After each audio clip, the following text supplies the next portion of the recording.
আমাদের সাথে যুক্ত হয়েছেন আফজাল ভাই। আফজাল ভাই, আসসালামু আলাইকুম। ওয়ালাইকুম আসসালাম রহমতুল্লাহ বারকাতুহ। কেমন আছেন? আচ্ছা, ইনশাআল্লাহ ইনশাআল্লাহ। জি, কন্টিনিউ করুন। আচ্ছা, তাহলে আমরা আলোচনা চলে যাই, সবাই আসুক।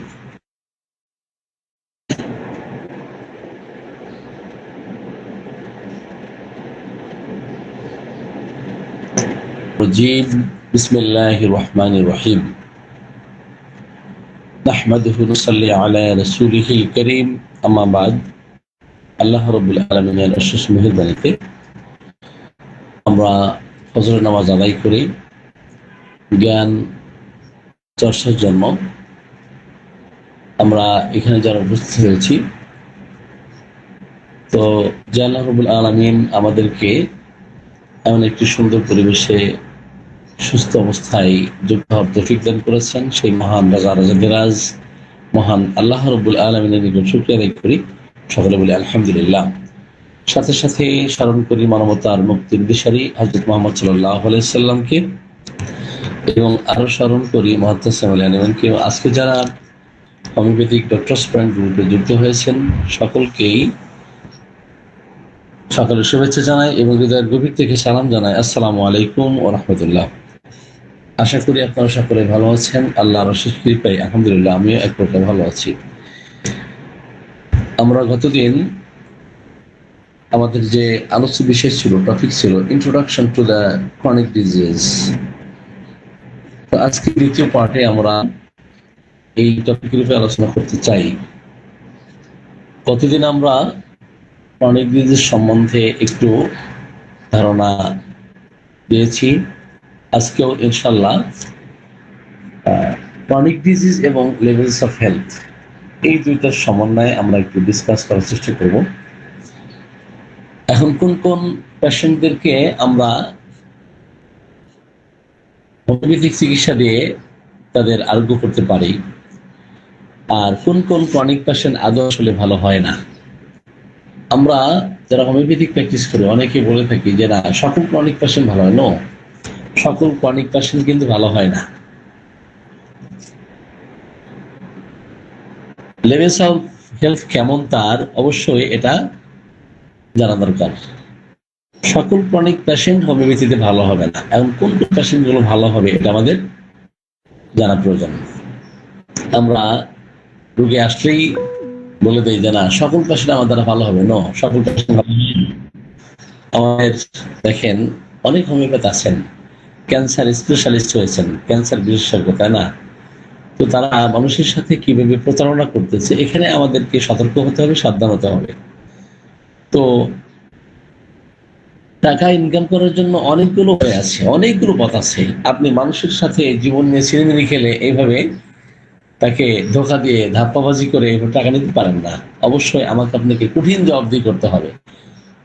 আমার কাছে অনেক কমপ্লিকেটেড কেস নিয়ে পেশেন্ট আসেন, আমি পেশেন্টদের বলে দেই আপনার কেস কিন্তু এমন পর্যায়ে আছে, এটা কিন্তু ভালো হবে না। হয়তো বা কিছু রোগের যন্ত্রণা কষ্ট রিলিফ দিতে পারে, কিন্তু আরোগ্য হওয়ার মতো কোনো হোমিওপ্যাথি এই অবস্থায় কোনো রেমেডি নাই, কোনো প্রতিকার নাই। এনিওয়ে, তো আমরা গতদিন যে আলোচনা করেছিলাম যে রোগী কিভাবে আরোগ্য হয়, ডিরেকশন অফ কিওর কি, এগুলো বিস্তার আলোচনা করেছি। তো লেভেলস অফ হেলথের বিষয়ে আমাদের একটু ধারণা থাকলে অবশ্যই সেই ক্ষেত্রে ক্রনিক ডিজিজ পেশেন্টদেরকে আমরা প্রেডিকশন করতে পারবো, প্রোফাইজিং করতে পারবো যে আসলে এই পেশেন্টগুলো দ্রুত ভালো হয় আর এই পেশেন্টগুলো ভালো হবে না। আমরা একটু সেদিকে চলে যাই।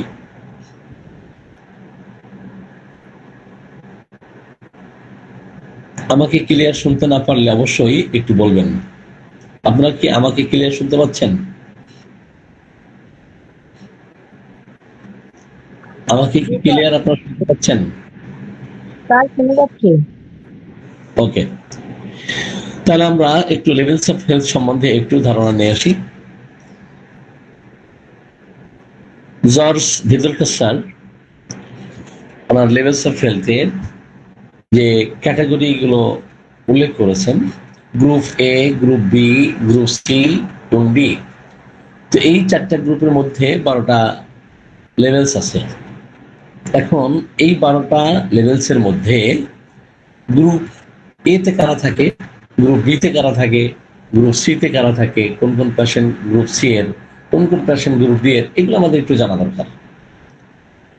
তো এই ক্ষেত্রে আমাদের যে চিন্তা দর্শন করতে হবে যে পেশেন্টের ভাইটালিটি, তার প্যাথোলজি, তার সাসেপ্টিবিলিটি, তার অ্যাকিউট যে ডিজিজ গুলো দেখা দেয়, তখন আমাদের কি করতে হবে, তার মেন্টালি স্টেট কি অবস্থা থাকবে, রেমেডি কিভাবে রেসপন্স করবে, এরপরে আমরা রোগীকে প্রগনোসিস করব, ভাবিফল বলবো। এখন একে একে এগুলো আমরা পার্ট বাই পার্ট আলোচনা করার চেষ্টা করব। গ্রুপ এর পেশেন্ট যারা, অর্থাৎ লেভেলস অফ হেলথ 1 থেকে 3 পর্যন্ত, 1 থেকে 3 পর্যন্ত গ্রুপ এর পেশেন্ট, লেভেলস অফ হেলথ 1 থেকে 3 অর্থাৎ 1 থেকে 3 পর্যন্ত গ্রুপ এর পেশেন্ট। 4 থেকে 6 অর্থাৎ গ্রুপ বি এর পেশেন্ট যারা, 4 থেকে 6 অর্থাৎ 4 থেকে 6 পর্যন্ত, এদের স্বাস্থ্য কেমন থাকবে, 1 থেকে 3 এদের স্বাস্থ্য কেমন থাকবে, এদের রেসপন্সিবিলিটি কেমন থাকবে, রিঅ্যাক্টিভিটি কেমন থাকবে। আর 4 থেকে 6 অর্থাৎ মডারেট হেলথ, এদের প্যাথোলজি কেমন থাকবে, এদের সাসেপ্টিবিলিটি কেমন থাকবে, সেটা আমরা একটু যে আলোচনা করার চেষ্টা করব। গ্রুপ সি অর্থাৎ 7 থেকে 9 পর্যন্ত, 7 থেকে 9 পর্যন্ত লেভেলস অফ হেলথ, এই ক্ষেত্রে তাদের রিঅ্যাক্টিভিটি কেমন থাকবে। এবং গ্রুপ ডি অর্থাৎ লেভেলস অফ হেলথ 10 থেকে 12 পর্যন্ত, 10 to 12 সেভিয়ার প্যাথোলজি থাকে। এখানে প্যাথোলজিটা এতটাই অ্যাডভান্স লেভেলে থাকে যে ওই রোগীকে কখনোই আমরা কিউরেটিভ রেমেডি দিতে পারি না। এই অবস্থায় রোগী সাময়িকভাবে কিছুটা রোগ থেকে একটু কষ্ট রিলিফ পেলেও এই রোগী কখনোই ভালো করা সম্ভব হবে না। আমরা একটু সেদিকে যাই। তাহলে গ্রুপ এর পেশেন্ট লেভেলস অফ হেলথ, এদের ভাইটালিটি থাকে খুব ভালো, হাই ভাইটালিটি থাকে, হাই অ্যাক্টিভিটি থাকে। তো এদের ক্ষেত্রে আমরা ম্যাথমেটিক্যালি যদি একটু অবজারভেশন করি, এরা শরিক পেশেন্ট। এরা কোন পেশেন্ট? এরা শরিক পেশেন্ট।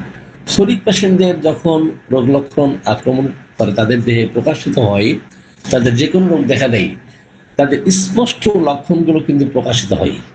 তাদের মধ্যে ফাংশনাল চেঞ্জ থাকে বা স্ট্রাকচারালি কোনো চেঞ্জ কিন্তু আমরা দেখি না।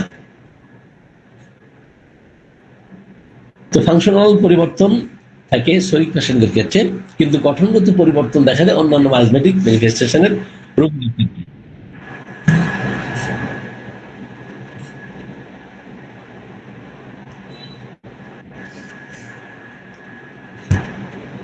সকালে আসলে ডিস্টার্ব হবে না বিধায় ক্লাস নেওয়া, কিন্তু এই সময় কল দিলে তো আসলে সমস্যা হয়। জি, এনিওয়ে, হ্যাঁ, আমি বলতেছিলাম যেটা, যে শরীর পেশেন্টদের লেভেলস অফ হেলথের কথা বলতেছিলাম।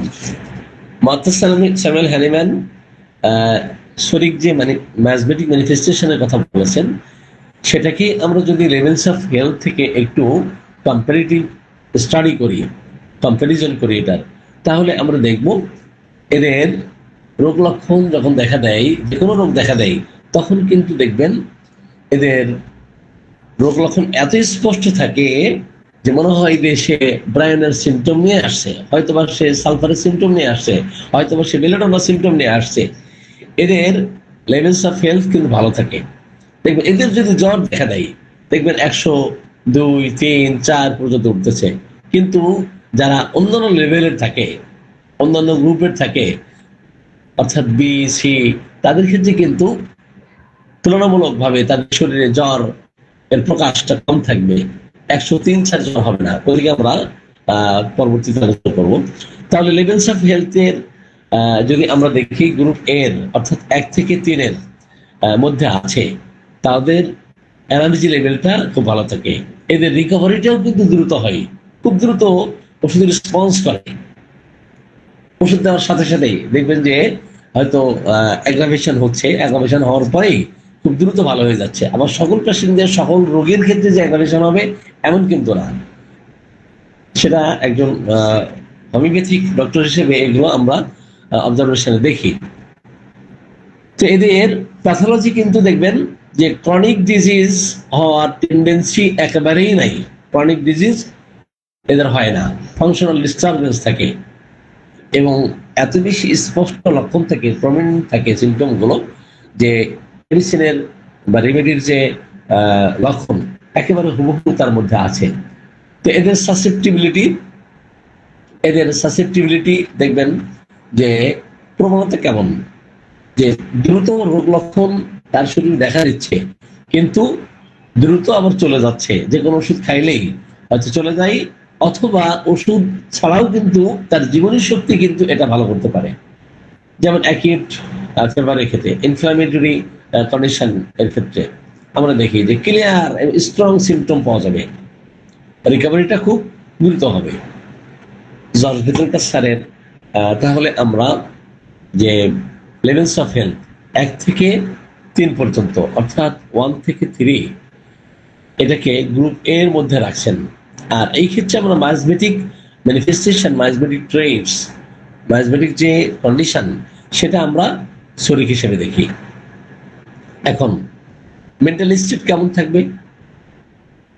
মেন্টাল স্টেট দেখবেন এদের স্টেবল থাকবে, পরিবর্তন হয় খুব কম, এবং ক্লিয়ার সিমটম আমরা দেখবো। এবং অ্যাপ্রোপ্রিয়েট রেমেডি যদি আমরা সিলেকশন করতে পারি তাহলে খুব দ্রুতই এটা ভালো সম্ভব।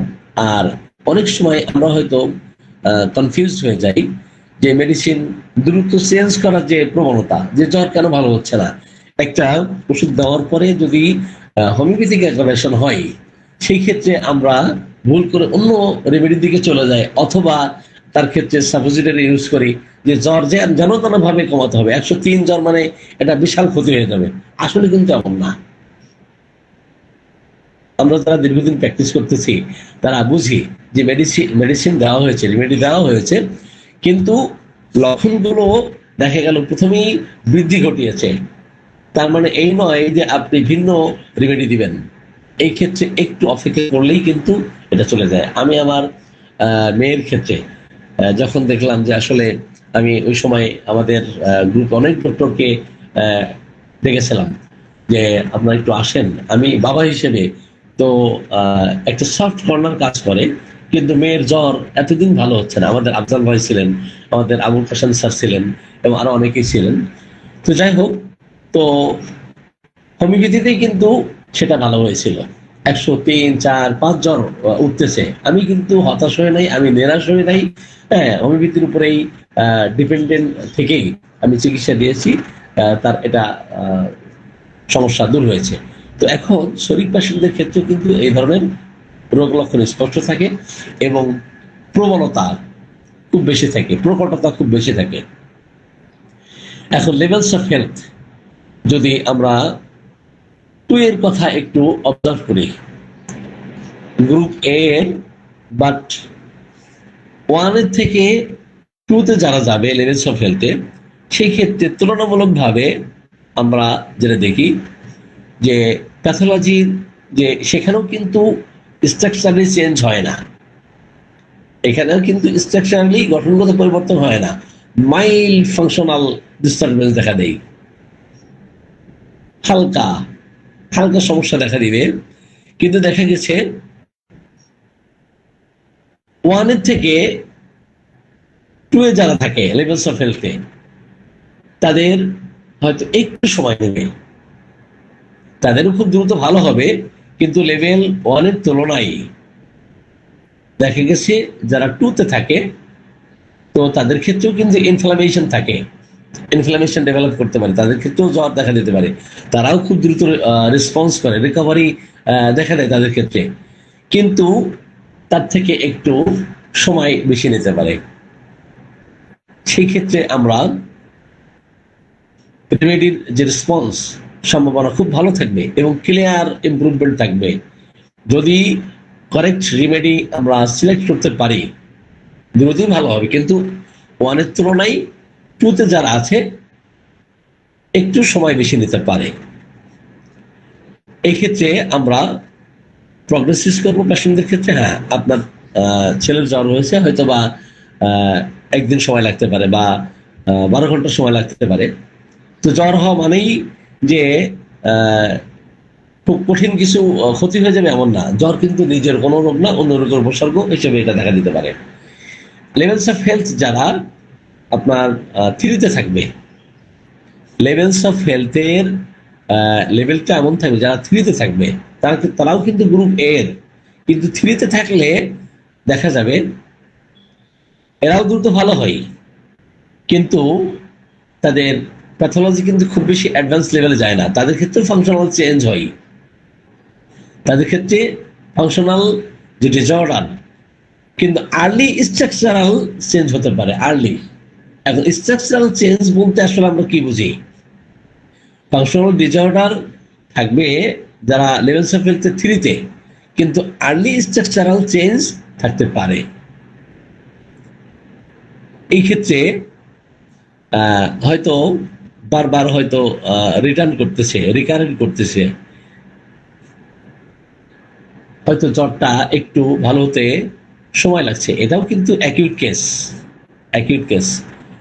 কিন্তু সেই ক্ষেত্রে লেভেলস অফ হেলথের এর মধ্যে অর্থাৎ 1 এবং 2 এর তুলনায় কিছুটা ধীর গতিতে রোগী আরোগ্য হবে।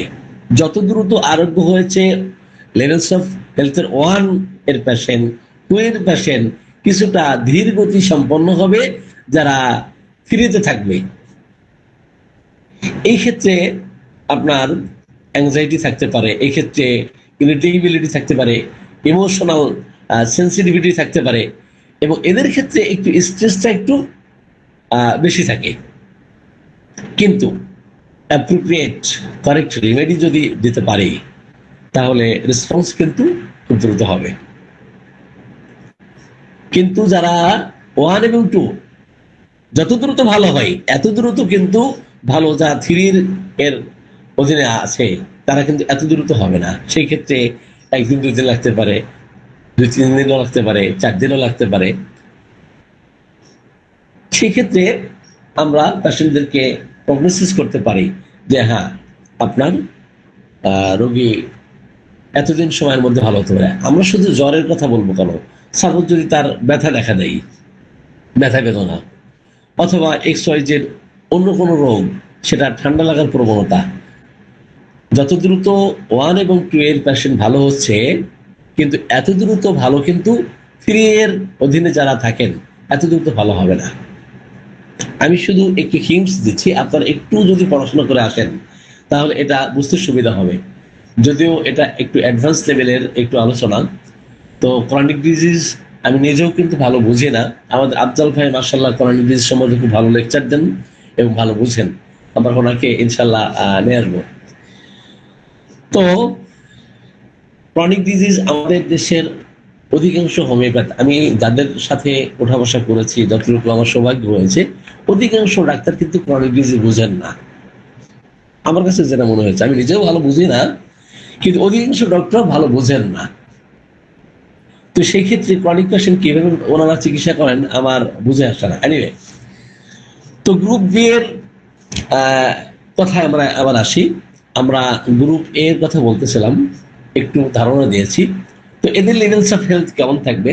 অর্থাৎ 4 থেকে 6 পর্যন্ত, 4 থেকে 6 পর্যন্ত মডারেট হেলথ থাকে এদের। এদের হেলথ কেমন থাকে? Moderate health. গ্রুপ এর তুলনায় যারা বি এর অধীনে থাকবে তাদের রোগ লক্ষণ দেখবেন আপনার প্রকাশ পাচ্ছে একটু দেরিতে, এবং ভালো হতেও কিন্তু একটু সময় নিচ্ছে। কারণ একই রোগ, যেমন গ্রুপ এর অধীনে যারা আছে, এই যে এর অধীনে 1, 2, 3, এখন 3 জন রোগী, 3 জনের কিন্তু দেখা গেছে তাদের ম্যানিফেস্টেশন কিন্তু 3 রকম, এবং আরোগ্যের সময়ও একটু কম বেশি কিন্তু কি হচ্ছে সময়ের ব্যবধান কম বেশি হচ্ছে। এখন লেভেলস অফ হেলথের আপনার 4 থেকে 6 পর্যন্ত, অর্থাৎ গ্রুপ বি এর অধীনে যারা থাকবে এদের মডারেট হেলথ থাকবে। এখন এদের ক্ষেত্রে ক্রনিক প্যাথোলজি যেটা আমরা দেখব সেখানে পরিষ্কার থাকে এবং স্ট্রাকচারাল চেঞ্জ কিন্তু শুরু থেকে মাঝারি পর্যায়ের হতে পারে। এরাও কিন্তু ভালো ভালো হয়, এরাও ভালো হয়, কিন্তু আমরা স্ট্রাকচারালি চেঞ্জ দেখব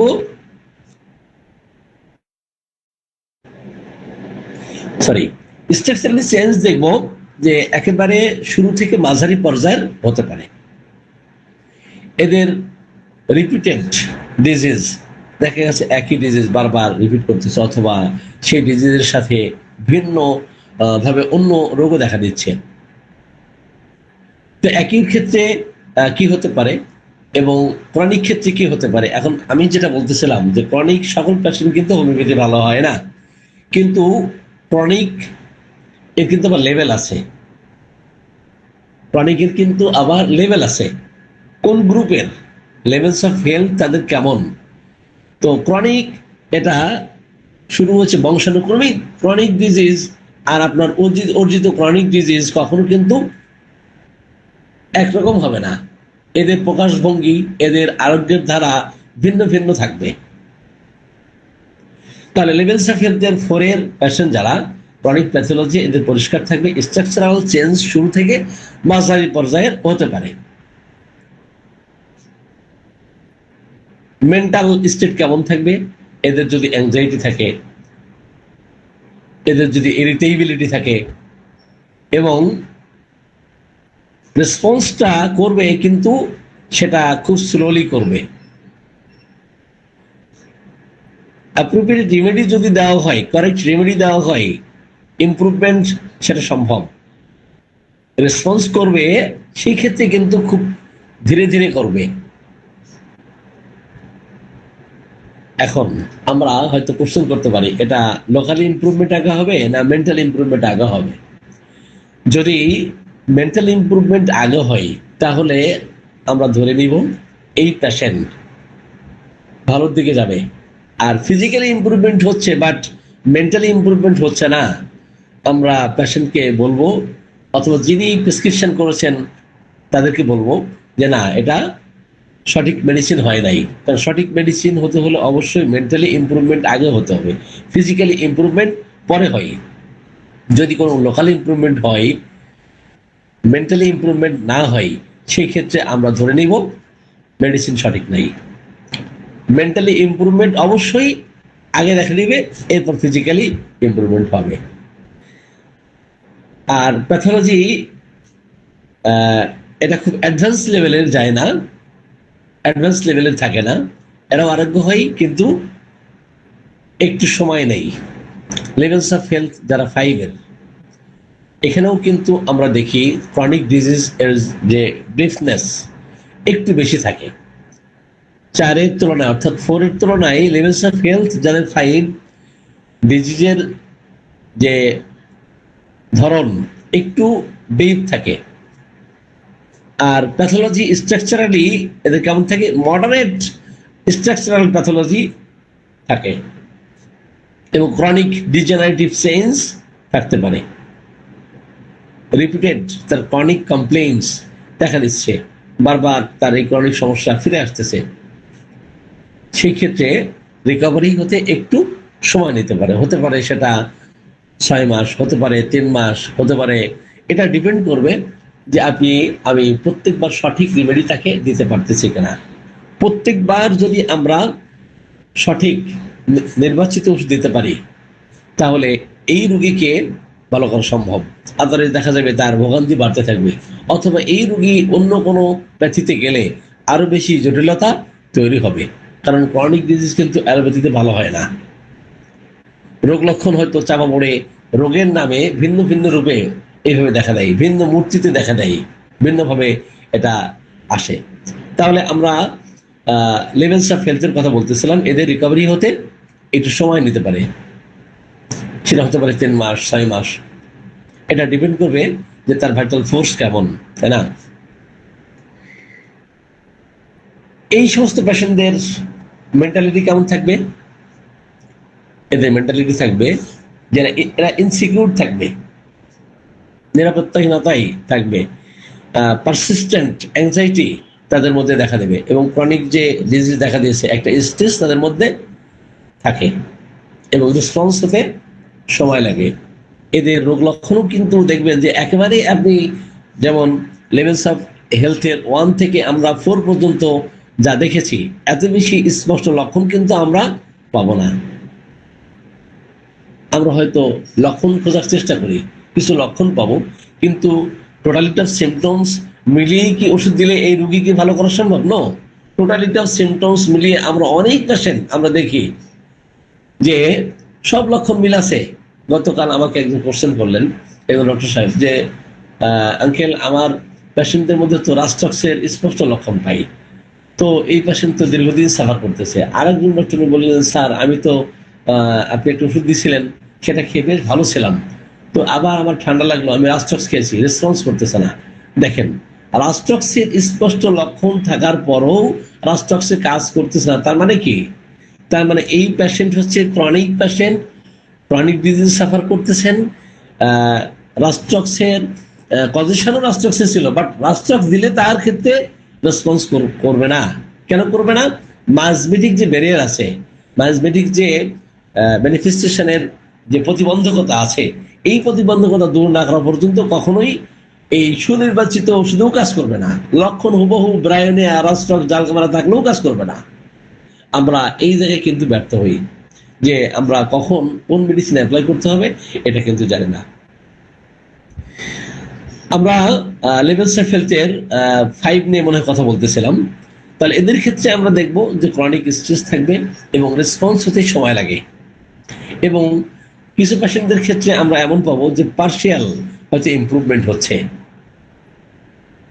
এই ক্ষেত্রে রেমেডি রিঅ্যাকশন কি হচ্ছে খুব কেয়ারফুলি অবজারভেশন করতে হয়। এখন কোথায় কোথায় প্রতিবন্ধকতা আছে, কোন কোন রেমেডি অ্যাপ্লাই করা হয়েছে, এবং সেই রেমেডির রেসপন্স করার ক্ষমতা কতটুকু আছে, তার রেঞ্জ কতটুকু আছে। আমি অনেক সময় আলোচনার মধ্যে বলি যে দেখেন, বিভিন্ন এক্সাম্পল দিই। সেই এক্সাম্পল এমন হতে পারে, ধরেন পিয়ানো তার থানার দায়িত্বে উনি খবরদারি করতে পারবেন, থানার দায়িত্ব নিয়ে আছেন, উনি কিন্তু জেলা পর্যায়ে গিয়ে কিন্তু খবরদারি করতে পারবেন না। আমাদের প্রত্যেকটা মেডিসিনে কিন্তু একটি রেঞ্জ আছে। পিয়ানোর যেমন তার পাওয়ার কিন্তু থানার মধ্যে, সে কিন্তু ডিসির পাওয়ার দেখাতে পারবে না, পারবে না। আবার একজন ডিসি তার ক্ষমতা কিন্তু ওই জেলার মধ্যে, সে কিন্তু সারা বাংলাদেশের অন্যান্য যে জেলা আছে, বিভাগ আছে, সেখানে কিন্তু প্রভাব বিস্তার করতে পারবে না। তো আমাদের হোমিওপ্যাথিক রেমেডির মধ্যেও কিন্তু এই ধরনের একটা রেঞ্জ আছে যে এর এই গণ্ডির বাহিরে সে আর কাজ করতে পারবে না। হতে পারে সেটা বেলোডোনা, হতে পারে সেটা ব্রায়োনা, হতে পারে আপনার রাস্টক্স অথবা অ্যাকোনাইট, যে কোনো অ্যাকিউট রেমেডি হতে পারে। তো সেই ক্ষেত্রে আমরা চিন্তা করব যে প্রত্যেকটা রেমেডির একটা রেঞ্জ আছে, এই পর্যন্ত কাজ করে আর কাজ করতে পারবে না। এনিওয়ে, তাহলে আমরা লেভেলস অফ হেলথের 5 এর কথা বলতেছিলাম। এরপরে লেভেলস অফ হেলথের 6 এ যদি আমরা আসি, লেভেলস অফ হেলথের 6 এ এত সকালে ক্লাস নেওয়ার পরে একের পর এক ফোন, তো আমার ফোন ভিন্ন ফোন রাখতে হবে মনে হচ্ছে। তো এদের ভাইটালিটি কেমন থাকবে? তো গ্রুপ বি এর অধীনে লেভেলস অফ হেলথ 6, এদের প্যাথোলজি ক্রনিক প্যাথোলজি থাকবে, সিগনিফিক্যান্ট ক্রনিক প্যাথোলজি থাকবে, স্ট্রাকচারাল ইনভলভমেন্ট একেবারেই কিন্তু ক্লিয়ার থাকবে, স্ট্রাকচারাল চেঞ্জ কিন্তু একেবারে ক্লিয়ার থাকবে। এদের সাসেপ্টিবিলিটি হাই থাকে, এবং ডিজিজগুলো কিন্তু রিকারেন্ট হতে থাকে, রিকভারি খুব স্লোলি হয়। আমরা 1 থেকে 5 পর্যন্ত যেই সংক্ষিপ্ত বর্ণনা দিয়েছি, উল্লেখ করেছি, এই সমস্ত পেশেন্টদের ক্ষেত্রে আমরা দেখব যে রিকারেন্ট ডিজিজগুলো আসতেছে, রিল্যাক্স করতেছে, বারবার ফিরে আসতেছে। এদের রিকভারি কেমন হবে? খুব স্লো হবে। সেই ক্ষেত্রে আমরা পেশেন্টদের বলে দেবো যে হ্যাঁ, আপনার রোগী ভালো হইতে হয়তো বা 6 মাস লাগতে পারে বা 1 বছর লাগতে পারে। এদের ক্ষেত্রে আমরা মেন্টাল স্টেট যেটা দেখি, ইমোশনাল এক্সারশন থাকে। রেমেডি রেসপন্সের ক্ষেত্রে দেখবেন খুব স্লোয়ার হয়, ধীর গতিতে এটা ভালোর দিকে যাচ্ছে। অনেক সময় কিন্তু ক্লিয়ার সিমটম নাও পেতে পারেন, পার্শিয়াল ইমপ্রুভমেন্ট হচ্ছে, কিন্তু সেটা কেয়ারফুলি দেখতে হবে, কেয়ারফুলি এভালুয়েশন করতে হবে। এরপর আসে আমরা গ্রুপ সিতে, অর্থাৎ লেভেলস অফ হেলথের 7 থেকে 9 পর্যন্ত। গ্রুপ সি এর পেশেন্ট অর্থাৎ লেভেলস অফ হেলথের 7 থেকে 9 পর্যন্ত সিগনিফিক্যান্ট ক্রনিক প্যাথোলজি থাকবে। তো significant chronic pathology, chronic structural involvement থাকবে এখানে, এদের সাসেপ্টিবিলিটি থাকবে হাই। এদের ক্ষেত্রেও অসুস্থতা অর্থাৎ ইলনেস রিকারেন্ট হবে, বারবার বারবার দেখা দিবে। এবার একই ডিজিজের জন্য আপনি চিকিৎসা দিচ্ছেন, ওষুধ দিচ্ছেন, কাজ করতেছে, কিছুটা আবার ব্যাক করতেছে, ওষুধ দিচ্ছেন, কিছুটা কাজ করতেছে, আবার ব্যাক করতেছে। এদের রিকভারিও কিন্তু খুব স্লো হয়। এদের রিকভারি কি খুব স্লো হয়। এরাও ইনসিকিউর থাকে, ক্রনিক ইমোশনাল বার্ডেন থাকে। সঠিক ওষুধ দেওয়া হলে, কারেক্ট রেমেডি যদি দেওয়া হয়, অ্যাপ্রোপ্রিয়েট রেমেডি যদি দেওয়া হয়, এই ক্ষেত্রে এরাও কিন্তু ভালো হয়, এরাও কমপ্লিটলি কিওর হয়, কিন্তু সময় একটু বেশি লাগবে। লেভেলস অফ হেলথের এইটা যদি আমরা দেখি, এখানেও প্যাথোলজি আরেকটু অ্যাডভান্স লেভেলে থাকে। এদের প্যাথোলজি কি আরেকটু অ্যাডভান্স লেভেলে থাকে। সিগনিফিক্যান্ট স্ট্রাকচারাল প্যাথোলজি এদের ক্ষেত্রে আমরা দেখি, এদের সাসেপ্টিবিলিটি ভেরি হাই থাকে, রিপিটেড হতে থাকে ডিজিজগুলো, ক্রনিক ডিজিজগুলো বারবার তাকে আক্রমণ করে বেশ কষ্ট দেয়। এদের ক্ষেত্রে অ্যাকিউট ডিজিজের প্রকাশ নাও পেতে পারে, কারণ আমরা অনেক সময় আলোচনার মধ্যে বলি, বা আমরা যারা পড়াশোনা করেছি হোমিওপ্যাথি নিয়ে, ক্রনিক ডিজিজ নিয়ে, তো অ্যাকিউট হচ্ছে ক্রনিকের উচ্ছ্বাস। আমরা বলি না এটা অ্যাকিউট ডিজিজ কি? ক্রনিকের উচ্ছ্বাস হিসেবেই কিন্তু অ্যাকিউট ডিজিজ দেখা দেয়। কিন্তু সকল ক্রনিক ডিজিজের পেশেন্টদের ক্ষেত্রে অ্যাকিউটের উচ্ছ্বাস কি দেখা দিবে? না। সকল ক্রনিক ডিজিজের পেশেন্টদের মধ্যে অ্যাকিউট ডিজিজের যে প্রভাব, অ্যাকিউট ইলনেস, এটা ক্লিয়ার ভাবে প্রকাশ নাও পেতে পারে। অ্যাকিউট ডিজিজ দেখা দেওয়া কিন্তু ভালো। আপনি দেখবেন সঠিক একটি মেডিসিন দিয়েছেন, দেওয়ার পরে কোনো রোগীর শরীরে জ্বর দেখা দিয়েছে, কাশি দেখা দিল, ঠান্ডা দেখা দিল, আপনি চট করে ওষুধ চেঞ্জ করলেই বিপদে পড়বেন। ওষুধ চেঞ্জ করা মাত্রই আমি বিপদে পড়ে যাব, ঠিক আছে, লক্ষণ এলোমেলো হয়ে যাবে, উল্টাপাল্টা হয়ে যাবে। তাহলে আমরা লেভেলস অফ হেলথের এইটার কথা বলতেছিলাম যে এদের ক্ষেত্রেও আপনার রোগ লক্ষণ বারবার দেখা দিবে, ক্রনিক ডিজিজ রিকারেন্ট হতে থাকবে, এদের সাসেপ্টিবিলিটি ভেরি হাই থাকবে। কিন্তু অ্যাকিউট ডিজিজ, অ্যাকিউট ইলনেস যে স্পষ্ট যে লক্ষণ আসবে, এটা কিন্তু নাও দেখা দিতে পারে, নাও আসতে পারে। এই ক্ষেত্রে তার ডিপেন্ডেন্সি কেমন থাকবে? হোপলেসনেস থাকবে, নিরাশ থাকবে, হতাশ থাকবে, যে আমার মনে হয় রোগ ভালো হবে না,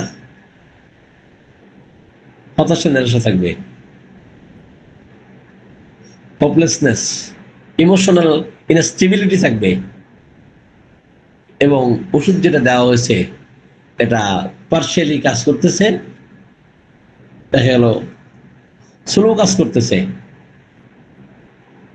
আংশিকভাবে হয়তো কিছুটা কাজ করতেছে, আবার রিকারেন্ট করতেছে। তখন ডিপেন্ড করতে হবে যে আমাদের কোন কোন রেমেডি দেওয়া হয়েছে এবং কোন কোন রেমেডির কতদূর পর্যন্ত ক্রিয়া করা সম্ভব, এটা অবজারভেশন করতে হবে। এরপরে লেভেলস অফ হেলথের 9-এ যদি আসি আমরা, গ্রুপ সি এর পেশেন্ট, কিন্তু লেভেলস অফ হেলথ 9-এ এদের প্যাথোলজি কেমন থাকবে? এদের অ্যাডভান্সড ক্রনিক প্যাথোলজি থাকবে, অ্যাডভান্সড ক্রনিক প্যাথোলজি থাকবে, এবং স্ট্রাকচারাল ড্যামেজ কিন্তু শুরু হবে। সাবস্টেন্সিয়াল স্ট্রাকচারাল ড্যামেজ শুরু হবে। এদের সাসেপ্টিবিলিটি ভেরি হাই থাকে। এদের ক্ষেত্রে আমরা যে একই ডিজিজের যে বিষয়গুলো, যে ক্রনিক ডিজিজে ভুগতেছে কিন্তু একই ডিজিজ খুবই কম দেখা দিবে, আর বারবার সে দুর্বল হতে থাকবে, বারবার দুর্বলতা দেখা দিবে, সুনির্বাচিত ওষুধ দেওয়ার পরেও দেখা যাচ্ছে তার দুর্বলতা দূর হচ্ছে না। এই ক্ষেত্রে মেন্টাল স্টেট থাকবে যে তার ভয় থাকবে, আতঙ্ক থাকবে, দুশ্চিন্তা থাকবে, উৎকণ্ঠা, উদ্বিগ্নতার মধ্যে দিন কাটাতে থাকবে।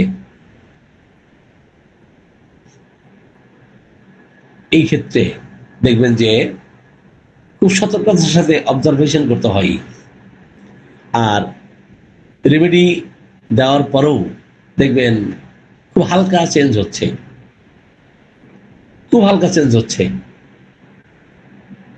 এই ক্ষেত্রে যদি উল্টাপাল্টা চিকিৎসা দেওয়া হয়, ভালো হতো সুযোগই নাই, বরং আরো জটিলতা দেখা দিবে। এদের ক্ষেত্রে 2 বছর 3 বছর লাগতে পারে আরোগ্য হতে, আবার কিছু পেশেন্ট নাও আরোগ্য হতে পারে। গ্রুপ ডি এর পেশেন্ট, একেবারে ডিপেস্ট লেভেলের প্যাথোলজি, এই সমস্ত পেশেন্টকে কখনোই ভালো করা সম্ভব হবে না। জাজ বিতুলকার স্যার গ্রুপ ডি এর পেশেন্টদেরকে যেভাবে বলছেন, অর্থাৎ লেভেলস অফ হেলথ 10, 11, 12, এদের প্যাথোলজি সিভিয়ার ক্রনিক প্যাথোলজি দেখা দেয় এদের ক্ষেত্রে, আর সিগনিফিক্যান্ট অর্গান ডিসফাংশন থাকে।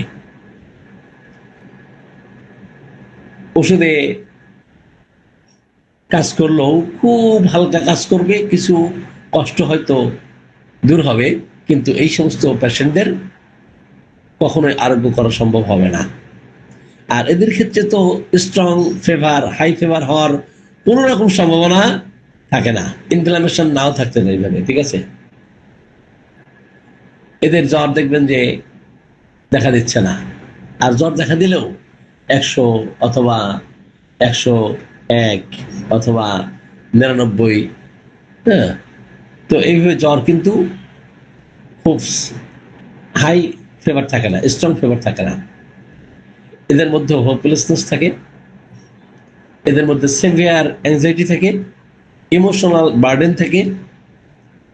এদের আরোগ্য হওয়ার কোনো সুযোগ নাই, আরোগ্য হয় না। এরপরে লেভেলস অফ হেলথ এর 11, অর্থাৎ 11তে যখন পৌঁছাবে স্বাস্থ্যের স্তর, স্ট্রাকচারাল প্যাথোলজি এবং ফাংশনাল যে বিষয়গুলো, সেটা কিন্তু উভয়ভাবে কিছু ফাংশন থাকবে, কিছু স্ট্রাকচারাল থাকবে, সিভিয়ার অথবা অ্যাডভান্স প্যাথোলজি থাকবে। এদের রিয়াকশন করেই না, সুনির্বাচিত শুধু কাজ করতে চায় না। ভালো হতো দূরের কথা, কিছু হয়তো কষ্ট যন্ত্রণা কম হবে। আমি 2 জন রুগীর রেফারেন্স দিলে সুবিধা হবে। রিসেন্টলি 2 জন রুগী, ক্যান্সারের রুগী, তো আমার চিকিৎসায় থাকাকালীন সময় মারা গেছে। সেটা 2 সপ্তাহ হয় নাই, 10-12 দিন আগে। আমি তাদেরকে বলেছিলাম যে দেখেন, আপনার বাবার বয়স 80 বছর, আর একজন মহিলা রোগী, তার বয়স 80 বছর। এখন 2 জনের ক্ষেত্রে 2 জনেরই ক্যান্সার, কিন্তু ক্যান্সার 2 জায়গায়, 2 অর্গানে। তো একজন আর এই ক্যান্সারের সাথে প্রচন্ড হাঁপানি হচ্ছে।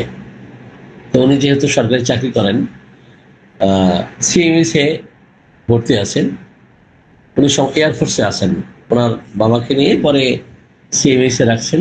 তো ভিডিওটা আমাকে পাঠিয়েছেন তো আমি A to Z হিস্ট্রি যতটুকু পেয়েছি বললাম যে না, আপনার বাবা ব্যাক করার সম্ভাবনা খুব কম, নাই বললেই চলে। আর আমাদের চিকিৎসায় হয়তো হাঁপানিটা একটু রিলিফ ফিল করবে, হাঁপানি থেকে একটু নিষ্কৃতি পাবে, কিন্তু তার ওই ডিজিজ থেকে আরোগ্য হওয়ার মতো রেমেডি কিন্তু আমাদের নাই। আর আমি ওষুধ দেওয়াকালীন সময়ে, আমাদের চিকিৎসা চলাকালীন সময়ে যদি কোনো রকম অ্যাক্সিডেন্ট ঘটে, তাহলে এই সমস্ত রেসপন্সিবিলিটি কিন্তু আমরা নেব না।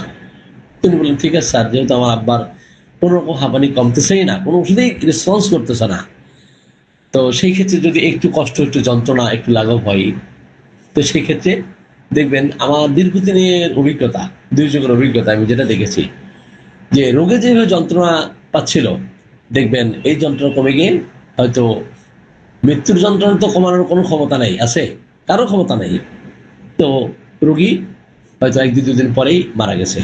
এমন অনেক রোগীর ক্ষেত্রে আমি দেখেছি। তো আমি ওষুধ সিলেকশন করলাম, তো তার কেমন অবস্থা ছিল? অবস্থা ছিল এমন যে সমস্ত শরীর হেমাঙ্গ অবস্থা, শীতল হয়ে গেছে, ঠান্ডা হয়ে গেছে।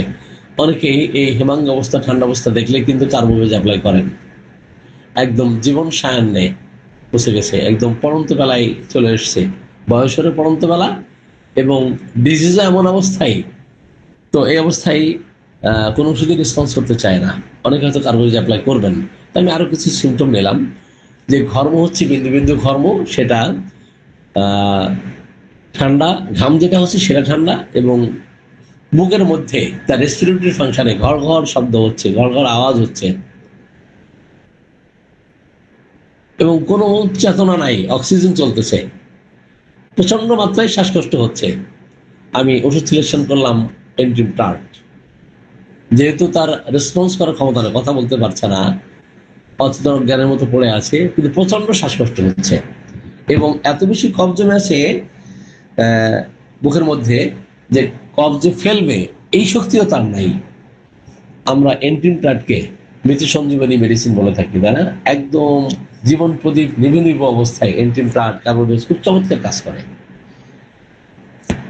তো ভাইটাল ফোর্স যদি এখানে ভালো থাকতো তাহলে তো এই অবস্থায় আসতো না, তাই না? ভাইটাল ফোর্স ভালো থাকলে তাকে ভালো করা সম্ভব হতো, কিন্তু একেবারে শেষ পর্যায়ে চলে আসছে, অর্থাৎ ডিতে চলে আসছে, লেভেলস অফ হেলথের ডিতে চলে আসছে।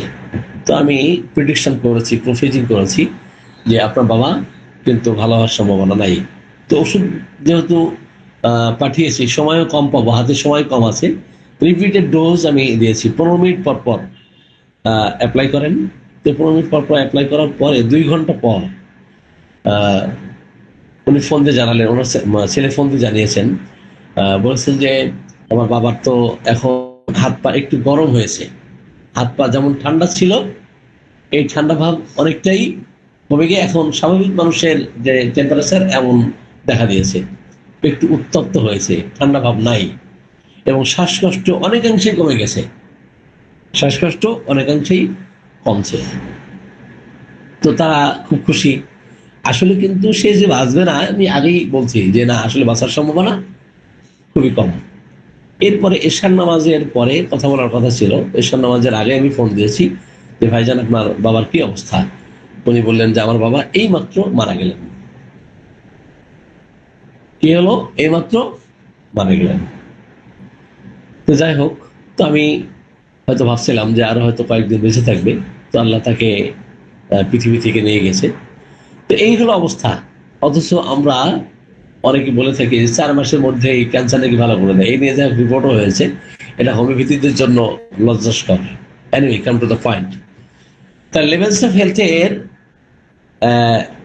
যারা ডি গ্রুপে থাকে, 11, 10, 11, 12-তে পৌঁছে যায়, 10, 11, 12, তাদের ক্ষেত্রে কোন রকম ওষুধে এইভাবে কিছু লক্ষণ পরিবর্তন করতে পারলেও তাদেরকে কখনোই ভালো করতে পারবে না।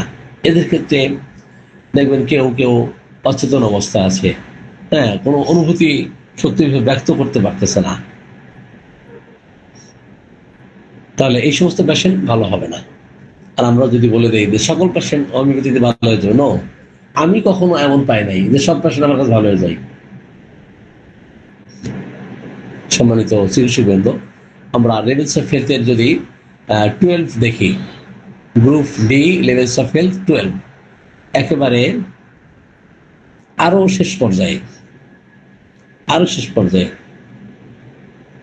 তো এখানে তাদের অর্গানগুলো এমনভাবে ড্যামেজ হয়ে যায় যে সেখান থেকে রিকভারি করার মতো কোনো তো রেমেডি নাই, বরং এই ক্ষেত্রে উল্টাপাল্টা ওষুধ দিলেই ওই রোগী মারা যেতে পারে। এমন হয় যে একটু উল্টাপাল্টা ওষুধ দিলেই মারা যাবে। তো আমরা লেভেলস অফ হেলথের কথা বলতেছিলাম,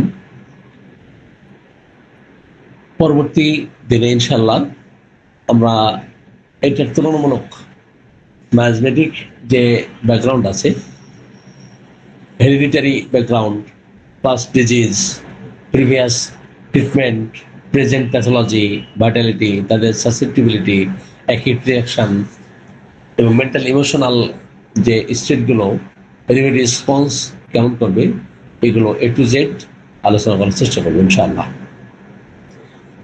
তো সকলকে ধন্যবাদ জানাচ্ছি এবং আগামী ক্লাসে আমন্ত্রণ জানিয়ে আজকের মতো আলোচনা শেষ করছি। আমা আলাইনা ইল্লাল বালাগ। আসসালামু আলাইকুম ওয়া রাহমাতুল্লাহ। কারো কোনো কোশ্চেন থাকলে কোশ্চেন করতে